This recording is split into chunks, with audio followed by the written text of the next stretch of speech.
जैसा कि कल प्रीलिम्स का रिजल्ट आया था, होप सो सबका प्रीलिम्स क्लियर हुआ है और मेंस की एग्ज़ाम के करीबन 10 से 12 दिन बचे हैं। ठीक है, और मेंस जो है वो 2 तारीख को होने जा रहा है। ठीक है, और काफ़ी कम समय बचा है।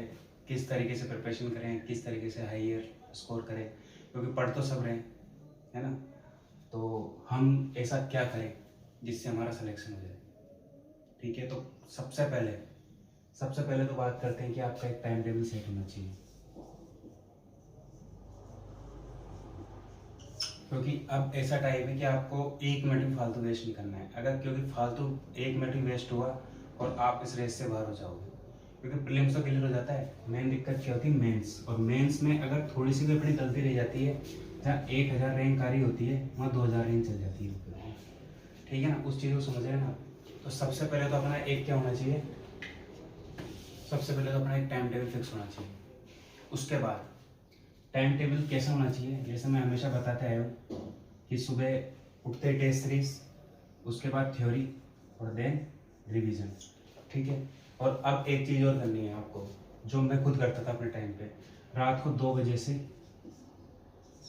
और सुबह 6 बजे तक। मैं कह रहा हूँ ना, 10 से 12 दिन पढ़ लो आप, रात रात आप 11-12 बजे सो जाओ और 2 से 6 बजे तक पढ़ लो। नहीं हो जाए सिलेक्शन तो मेरे से कह देना, 100% हो। उसके बाद सर, ये तो टाइम टेबल हो गया। उसके बाद बात करते हैं सर, हमारा प्रीलिम्स का रिजल्ट जो रहा वो हम पॉइंटों से सेलेक्ट हुए हैं, हमारा स्कोर अच्छा नहीं आया। तो prelims is a qualify exam. ठीक है ना, अब आपका मेंस में जो आपका स्कोर होगा वो आपके रैंक देगा, प्रीलिम्स से कोई मतलब नहीं हमको। ठीक है, उसके बाद बात करते हैं साहब हम पढ़े क्या। सबसे पहले तीसरी बात, सबसे पहले आपको क्या करना है, मेन सब्जेक्टों के ऊपर हाईलाइट टॉपिक करने हैं। जैसे बात करते हैं पीडियाट्रिक की, बात करते हैं तो पीडियाट्रिक के अंदर आपको क्या पढ़ना है। पीडियाट्रिक के अंदर आपको पढ़ना है न्यूबॉर्न केयर, और एक वो माल न्यूट्रिशन वाला चैप्टर है ना। न्यूबॉर्न केयर हो गया, माल न्यूट्रिशन हो गया 2, और तीसरा क्या, तीसरा क्या होगा, तीसरा पीछे के 2 डिसऑर्डर लेंगे। तो जीआई का डिसऑर्डर, जीआई के डिसऑर्डर में से भी ओनली सीलियक डिजीज, और एक वो पाइलोरी स्टोनोसिस। ठीक है, चौथी बात करते हैं अपन न्यूरोवायरल सिस्टम की, उसमें एंटीडी और हाइड्रोसेफेलस और मेनिंजाइटिस। दूसरी सब्जेक्ट आती है साइकेट्रिक। साइकेट्रिक अपना बहुत ही बड़ा मेजर रोल प्ले करती है हर मेंस के एग्जाम में। तो साइकेट्रिक को आपको कंप्लीट रिवीजन करना है। साइकेट्रिक में से मेन डिसऑर्डर क्या पढ़ने हैं, जैसे डिप्रेशन है, सिजोफ्रेनिया है, और स्ट्रेस वाले डिसऑर्डर है, और हेलुसिनेशन है। इसमें से भी इनकी जो नए क्वेश्चन बनते हैं, किस टाइप से बनते हैं, प्रिविलेंस रेट कितनी है, प्रिविलेंस रेट होती है ना, वर्ड रेट कितनी है। जैसे डिप्रेशन का ट्राइड पूछ लेते हैं वो, स्ट्रेस वाला है, साइकोसोमेटिक डिसऑर्डर है, हाइपोकॉन्ड्रियसिस है, ये वाले टॉपिक देते हैं। उसके बाद पीडियाट्रिक होगी, साइकेट्रिक होगी। तीसरा टॉपिक, तीसरी बात करते हैं अपन ओबीजी की। ओबीजी में क्या पढ़ना है, बेसिक चीजें नहीं पढ़नी है, ओनली सिनेरियो बेस और क्रिटिकल बेस क्वेश्चन पढ़ने हैं। तो क्या पढ़ना है, PPH, abruptio placenta, antepartum haemorrhage, placenta previa और हाइड्रोटिफॉर्म मोल।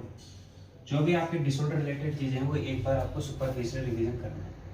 ठीक है, उसके बाद 3 सब्जेक्ट ही होगी। चौथी सब्जेक्ट आपको पढ़नी है सीएचएम। सीएचएम के अंदर क्या पढ़ना है आपको, वैक्सीन्स, डेमोग्राफी और प्रोग्राम है ना, एपिडेमियोलॉजी, ये 4 टॉपिक पढ़ने हैं। ठीक है, अभी डेमोग्राफी एपिडेमियोलॉजी प्री में नहीं है, तो मेंस में जरूर आने के चांस होते हैं, क्योंकि इससे वो कैलकुलेशन वाला क्वेश्चन बढ़ते हैं, ए इंटू बी इंटू सी वाला क्वेश्चन है ना, सी इंटू बी वाला, ऐसे क्वेश्चन पूछते हैं वो। ठीक है, उसके बाद पीडियाट्रिक होगी, ओबीजी होगी, साइकेट्रिक होगी। उसके बाद आते हैं अपन, उसके बाद क्या बात करते हैं, क्रिटिकल केयर। क्रिटिकल केयर आपसे मेंस में जरूर पूछेगा। उसमें क्या पढ़ना है आपको, शॉक, ट्रॉमा, ठीक है, और ट्रॉमा के रिलेटेड डिसऑर्डर है वो, शॉक है, ट्रॉमा है, और क्या बोलते हैं सारे स्कोर्स है, सर्जरी के बारे में इंफॉर्मेशन चाहिए उनको पूरी।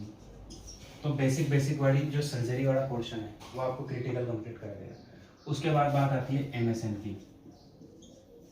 एमएसएन के अंदर आपको देखना है मेन सब्जेक्ट, जैसे एंडोक्राइन सिस्टम हो गया, रीनल हो गया, रीनल से क्वेश्चन आया था पिछले साल मेंस में, है ना। उसके बाद नर्वस हो गया, जीआई हो गया, और इनमें से भी वह चीज़ें पढ़नी है जो सिनेरियो बेस्ड जहाँ से क्वेश्चन बन रहे हैं। 5 चीज़ें नहीं पढ़नी कि इसका साइन एंड सिम्टम्स क्या है, इसका क्लिनिकल, वो चीज़ें आपको सबको पता है। अगर वो बेसिक नहीं पता तो कोई मतलब नहीं फिर एग्जाम देने, है ना। ये चीज़ होगी। तो मैंने क्या बताया, पीडियाट्रिक होगी, साइकेट्रिक होगी, ओबीजी होगी, फंडामेंटल में आपको क्या पढ़ना है, सारे प्रोसीजर पढ़ने हैं, सारे प्रोसीजर और ड्रग कैलकुलेशन। और क्रिटिकल होगी, सीएचएन होगी, एमएसएन होगी। ठीक है, ये 4-5 सब्जेक्ट है आपके लिए इम्पोर्टेंट है। ठीक है, उसके बाद बात करते हैं साहब, ये तो हमने कर लिया। अब हमारे पास 12 दिन ही बचे, हम 12 दिन के अंदर कैसे कंप्लीट करेंगे। तो आज कितनी तारीख होगी, 20 होगी, 2 तारीख को एग्जाम, 11-12 दिन लेके चलते। पीडियाट्रिक को दिया हमने 1 दिन, एक दिन में सफिशिएंट है पीडियाट्रिक। साइकेट्री 1 दिन, ओबीजी 1 दिन, फंडामेंटल 2 दिन। कितने हुए, 3 और 2 5 दिन तो अपने ये सब्जेक्ट में 5 दिन कंप्लीट हो गया। उसके बाद बात आती है साहब, सीएचएन को हम 1 दिन देंगे, उसके बाद हम एमएसएन को 2 दिन देंगे। कितने हुए, 5 और 1 6 से था 8, अब बचे 2 दिन। ठीक है, 2 दिन के अंदर आपने जो भी ये सब्जेक्ट पढ़ी है उसका सुपरफिशियल रिवीजन करेंगे अपन। तो ऐसे कर कुरा के 10-12 दिन के अंदर आपका पूरा रिवीजन हो जाएगा। एक दिन ऐसे कर कुरा के आपको एक दिन आपको सब्जेक्ट को देना है, एमएसएन को आपको 2 दिन देना है, और सारे सब्जेक्टों को एक दिन देना है, एमएसएन को 2 दिन देना है। लास्ट के जो 2 दिन बचेंगे उसमें आपको सुपरफिशियली एक बार रिवीजन करना है, जिससे आपको रिवीजन करना बहुत जरूरी है। आप पढ़ते जाओगे चीज़ें भूलते जाओगे, ठीक है ना, क्योंकि अभी पढ़ना आपको बहुत सारा है। मिनिमम सीटिंग कितनी होनी चाहिए बैठने की, देखो मिनिमम सीटिंग तो 10-12 घंटे तो कोई बैठ नहीं सकता। आप मिनिमम सीटिंग 1 से 1.5 घंटे रखें, फिर गैप लें 10-15 मिनट का, फिर पढ़ने बैठे। तो डेली आपकी जो अभी के टाइम पे जो स्टडी है ना, कम से कम भी नहीं तो 12 से 13 घंटे की आपकी स्टडी होनी चाहिए। अभी कोई आपको फालतू काम में किसी में ध्यान नहीं देना है। जो नौकरी कर रहे हैं वो अपनी नौकरी जाएं और आराम से नौकरी करके आएँ, उसके बाद आप अपनी पढ़ाई करें। रही बात सर हमें टाइम नहीं मिलता, हम खाना भी बनाते हैं, हमारा वो भी होता है, तो देखो 10-15 दिन के दुख है ना। होटल से खाना खा लो या शाम को बना के रख दो, सुबह खा लो, ठीक है। क्योंकि संघर्ष में जिनकी जवानी गुजरी है उनका भविष्य सुनहरा है। और अभी आप सोचते हो कि मेरे को तो वो 2 टाइम खाना बनाना है और वो सब कुछ करना है, तो कुछ नहीं हो रहा है, क्योंकि अभी सब पढ़ रहे हैं, है ना। मेन चीज़ रही कि सर अब हम क्या करें, हमारा तो मोटिवेशन ही कम हो गया, हमारे नंबर कम है। देखो मोटिवेशन की बात रही तो मोटिवेशन आपको खुद को लाना पड़ेगा, ठीक है। मैं आपको ओनली गाइड कर सकता हूँ किस तरीके से पढ़ना है ना। मेजर सब्जेक्ट के ऊपर ज़्यादा ध्यान देना है, और मैं हमेशा बताते आया हूँ जब भी आप पेपर करेंगे तो उस टाइम पेपर के टाइम बात करेंगे आप। तो मैंने आपको सारी चीज़ें बता दी है XYZ कि आपको कैसे कैसे क्या क्या करना है, क्या क्या टॉपिक पढ़ना है।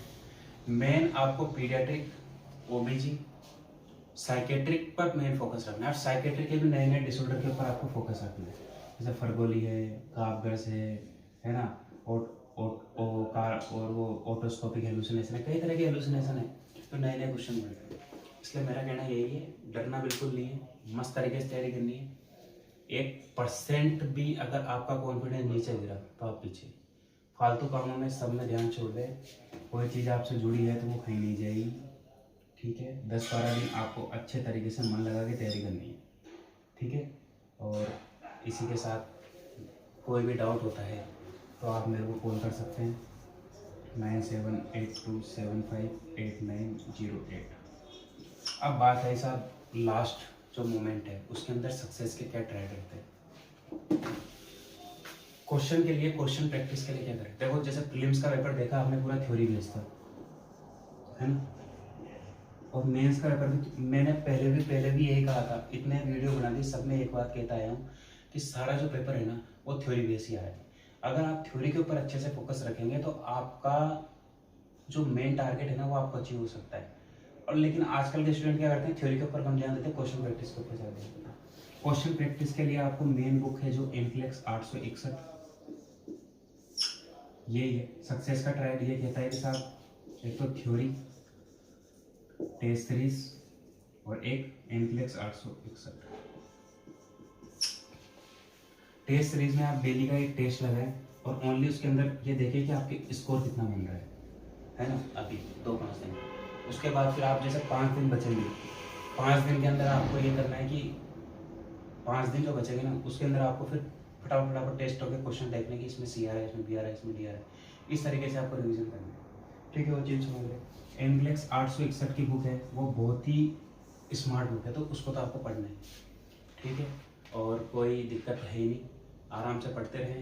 कोई भी चीज़ का डाउट होता तो आप मेरे को फ़ोन कर सकते हैं, मैंने मेरे नंबर बताया ही है, ये 9782758908 है ना? आराम से तैयारी करते रहें, मैंने जैसे जैसे बताया है वैसे वैसे पढ़ते रहें। ओनली सेलेक्टेड चीज़ें पढ़ें, ज़्यादा कचरा नहीं पढ़े। कई बच्चे ऐसे 3-3 साल से तैयारी कर रहे हैं, प्रीलिम्स के लिए नहीं हो रहा, तो क्या कचरा पढ़ते हैं। कचरा पढ़ने की जरूरत नहीं, टारगेट है प्यारे तो जमाने के। आप मेन टारगेट अगर फोकस अगर एक चीज़ पर रखते हैं तो आपका सिलेक्शन हो सकता है। ये भेड़ चाल नहीं चले हैं, इसलिए तैयारी रेगुलर चलती रहनी चाहिए और आराम से करते रहें। मेन टॉपिक पढ़े, जो भी टॉपिक पढ़ रहे हैं उनमें ये देखें कि भाई क्वेश्चन कहाँ से आ रहा है। ठीक है, इसी बात पर समझना।